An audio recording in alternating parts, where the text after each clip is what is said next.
I want to dive into this week. Let's talk about Sidney Crosby. Look, it's been 16 years since Sid scored that magical goal in the 2010 Winter Games in Vancouver. And it's crazy. He's still playing at a high level, over 20 years in the league. Here he was getting emotional prior to the celebration for the 2016 Penguins Cup winning squad.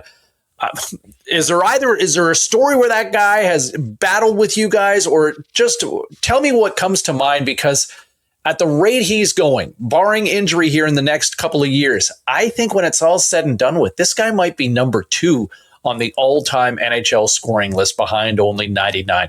Kami, what say you? Ever any sort of battles, or what stands out for 87 with you? Yeah. You know, for me, it's not so much the on ice. I mean, I'm sure he lit me up a few times. There's no question about it. I just choose to forget those moments, so I don't remember anything like that. I definitely personally don't remember running his show. That didn't happen, because I would have made a point to remember that. For me, it's just kind of his career in its entirety. You know, I was lucky enough to meet him once, probably in like 2012, 2013. We were just starting the Cleary Horkoff Invitational. He joined us for a round in L.A. We met him in L.A. I guess at the end of every year, I'm assuming he still does something similar. You know, he's a big deal, obviously, in Canada. When, you know, he walks around Saskatoon here, everybody's going to know who he is. And I'm sure it's the same when he goes anywhere in Canada. So to get a little breather, I guess he goes to L.A., or at least he used to. At the end of the season, he would go to L.A. Mm-hmm. You know, where not very many people know him. So he came out for dinner with us, played a round of golf with us, seemed like a great guy. But for me, with his career, and I'm sure you guys remember as well, but, you know, there was a time there with the concussions and whatnot where it was like kind of dicey for a little bit. Like, hey, is this guy, thankfully for him, because it was off, monkey off his back. He won a cup early and you're like 3 or whatever. But, you know, it was pretty dicey injury wise. So the fact that, you know, he got through that, and then, I mean, that's old news, right? I mean, that's been at least a decade ago, and he's been fairly healthy, I think, ever since. So, yeah, I mean, I'm with you on number 2. The fact that he's still playing the way he is and putting up the numbers that he is, and, you know, getting emotional and stuff. You I guess in a way, or, you know, you can tell he cares, I would say. And he cares, and it's important to him. And I would say that's probably one of the bigger reasons why he's still playing so well. Razor? So it's funny. The only Sid, the real kind of cool Sid memory, I was on the bench in Pittsburgh in the Igloo for his first goal. His first goal was against the Boston Bruins, against Hannu Toivonen. It was the second game of the season.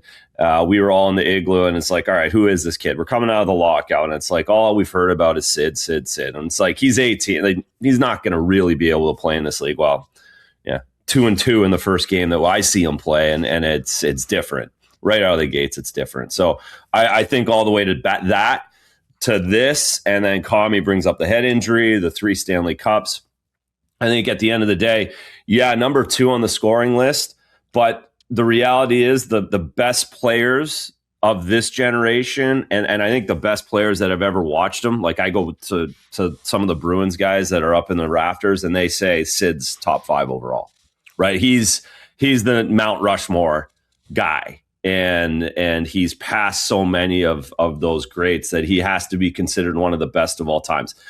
Ovi's got the most goals, but I don't think he's ever going to be in that conversation the same way Sid is. And no, he just continues to win. And he did it at the Four Nations, right? Last year, the first game, he comes out, gets his 2 goals, leads the way. You have to imagine in the next couple of weeks, he's going to put another chapter in his book some way, somehow, of continuing to be one of the greatest hockey players ever. Like it's crazy what he's done. It really is. And then you add into the fact he's never screwed up. Like what's the only bad thing anyone ever said about him was when early on he would whine about penalties all the time. Yep. Like that's literally the worst thing people said about this guy in 25 years in the NHL. It's pretty impressive he was able to keep it that tight. It is wild. The only closest thing to controversy that stands out with Sid, because I was kind of assigned to following a lot of his stuff as a youngster, covered the 2 World Juniors he played in. Obviously, one of those ones. Razor, how about this for a line? Corey Perry, Patrice Bergeron, Sidney Crosby, and that was in North Dakota. Kami, you're just after you finished school there in Grand Forks at the Engelstad. And he had the one question he was asked, in the event, if they used replacement players in the National Hockey League, would you play? And he was 17 at the time. And it was like, yeah, man, I just want to play. And then it was like, oh my God, Sidney Crosby would be a scab. And then it was like, quickly, hey, wait a second. Yeah. Kid didn't quite understand the context, just wanted to play in the National Hockey League. And so you guys see ball. No kidding, right? Just a bunch of jerks.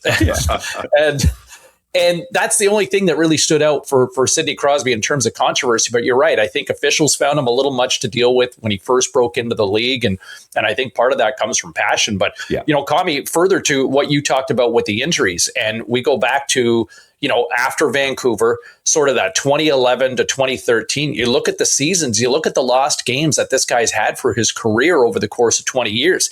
The one season he plays just 22 games. The one season 36, and the 41 games that he had. So dealing with injuries, dealing with the lockout. And then you look at some of the games he lost with COVID just in the last 5-6 years ago. Where would his numbers be now for a guy who's got over 650 goals, almost 1,100 assists? Like it's truly remarkable that I think 2,000 points probably would have been way more realistic, had he not had to deal with all those injuries. So, a tip of the cap to Sid, who has absolutely exceeded the expectations for a kid who Wayne Gretzky once said, I think this kid might be able to break all my records. And that's a lot of pressure. Wayne wouldn't, I think Gretzky knows it is a lot. And I think Gretzky knows to be mindful of those sorts of comments and placing that sort of, and when you think of the hype that Sidney Crosby had placed upon him more than 20 years ago, it is crazy to think that he may have exceeded all the hype and the expectations of him. To your point, Razor, like, everybody wondering, who the hell is this kid? All we've been talking about for a lost season is Sidney Crosby. And I think he exceeded the expectations. So congratulations to 87, who just continues to shine. Another one I want to ask you about is Patrick Kane, who recently became the highest scoring American of all time. Did he ever savage one of you guys? And I'll throw this little sidebar in. Who was the best American teammate you ever had? And maybe it could have been someone you were just talking about moments ago based on all that whiskey talk. Razor, I'll start with you on this one. He's up there.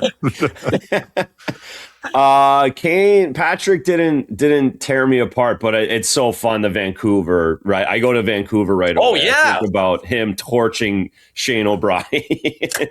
Obes, one of my best Vancouver buddies from Port Hope, Ontario, and Obes got it the year before in the playoffs when Patrick decided to get the hat trick in game.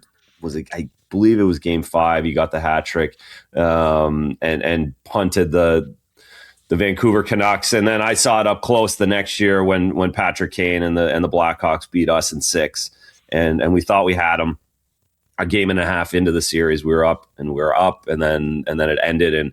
And he just was. It's very interesting, the contrast between him and Sid, right? We talk about Sid, like, just so competitive, down in the corners, just going to grind everybody out, head down, not saying anything. And then you got Patrick Kane busting through the glass and, calling himself Showtime after he scores goals. And like, that is the opposite, but the same kind of relentlessness and the same kind of wanting to score, wanting to win, wanting to change the game more than everyone else. And that for me is how I think of Patrick Kane. Showtime is what I think of him, but it went much, much deeper in how much he wanted to affect the game and be the best player on the ice all the time. Yeah. Patrick Kane, I mean, first off, obviously hell of a career. I'm sure he lit me up too, but I refuse to remember those moments. He was a guy, I remember he was always, very, very shifty and incredibly good with the puck coming up the ice and in the zone, and very hard to handle is what stands out to me.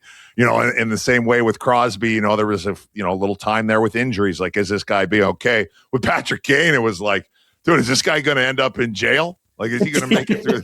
He's beating up cabbies and doing all kinds. It's like, we got another off season.